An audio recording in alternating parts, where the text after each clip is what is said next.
If you're watching this video, you've probably seen some of my shorts where I show you how to use Chinese medicine acupoints to help you with certain symptoms. Points like large intestine 4, which is the command point of the face, and how it can help with headaches, eye problems, nose problems, mouth problems. But how does pressing a specific spot on the body actually work? Well, according to Chinese medicine, we have energy channels that flow throughout our body.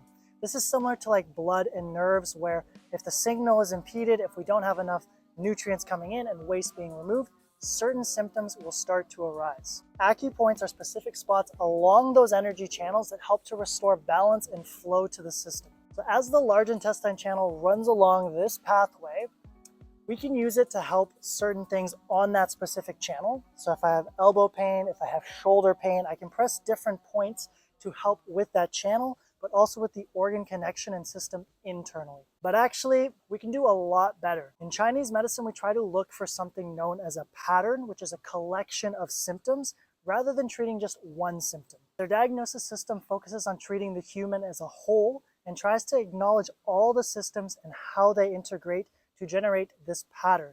For example, if you have poor appetite, stomach bloating, gas, diarrhea, dizziness on standing, easy bruising, stomach distension, fatigue, your muscles are starting to get weak. If you have all those symptoms, we start to look towards a sign of spleen qi deficiency. The qi of the spleen is becoming deficient, which is allowing all of those symptoms to arise. So the more symptoms we can actually piece together, the more accurately we can address what is going wrong in the system. So if we know that we have spleen qi deficiency, we actually want to pick points that work on boosting the spleen qi. When I show you points on my channel, whether it's headaches, whether it's digestive issues, whether it's fatigue, emotional stuff, what we're really working on in the case of spleen qi deficiency is I'm giving you points to help boost your spleen qi, which will help with digestive issues, overthinking, worrying, gas, bloating, diarrhea, nausea. When we boost the spleen, which is what we're actually doing when we press these points, those symptoms start to go away. Of course, it's important and a part of Chinese medicine to do lifestyle intervention as well. You don't want to just rely on pressing the acupoints, but you want to incorporate dietary change, sleep, stress, all that other good lifestyle stuff too. So when you watch my shorts and you explore my library and you find a symptom that you have, like headaches, here's what you can do.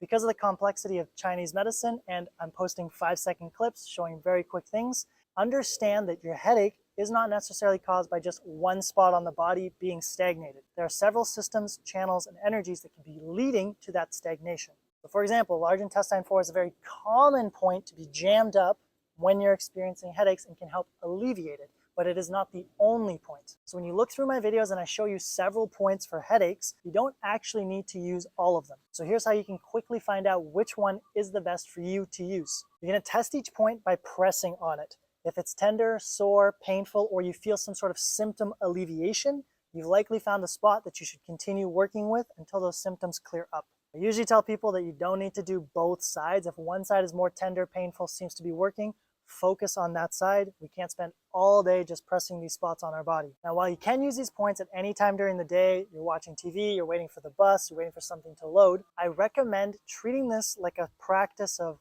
meditation, something that you use to go inwards and tune into yourself. When you're bombarded with stimulation coming from the outside, it's not the ideal condition for your qi to be restored. Yes, it will still be effective, but this is how you can make it much more effective. Ideally, set a timer, 2 to 5 minutes, and as you press it, again, don't have any distraction, just be with yourself, focus on your breath, and notice any changing sensations arising and passing within you. Dedicate just a few minutes a day, find a few spots that really seem to work for you, and use them this way, rather than haphazardly tossing them in. Treat it like a dedicated self-care practice. You wouldn't try and sit and meditate in front of an episode of Game of Thrones. Wow, that seems really cool, let me focus on that instead of my meditation. Similar idea with acupoints. Now, there's no need to press crazy hard so that you're forcing pain where there otherwise wouldn't be. But if you're pressing on a spot and it's like, wow, this is unusually tender for the amount of pressure I'm putting, it shouldn't really hurt this much. You've definitely found a spot. Don't leave bruises on yourself. We don't need a lot of pressure. Just press, gentle, rub back and forth, push in, hold, whatever feels best for you. Try and listen and tune into your body as you do the pressing practice. To give you more guidance, I've created a free guide called my Top 5 Acupoints Guide, so you can go check that out, download it below. If you want to dive deeper into this, I also have my Chinese Medicine 101 and Acupoints 101 that teaches people who know nothing about acupoints and nothing about Chinese medicine how it works, how to pick points and use the diagnosis process like spleen qi deficiency to find points that will help boost spleen qi and fix the system as a whole rather than continuing to address just that one symptom at a time. So from here, go check out my library, go check out my videos, and I'll see you in the next one.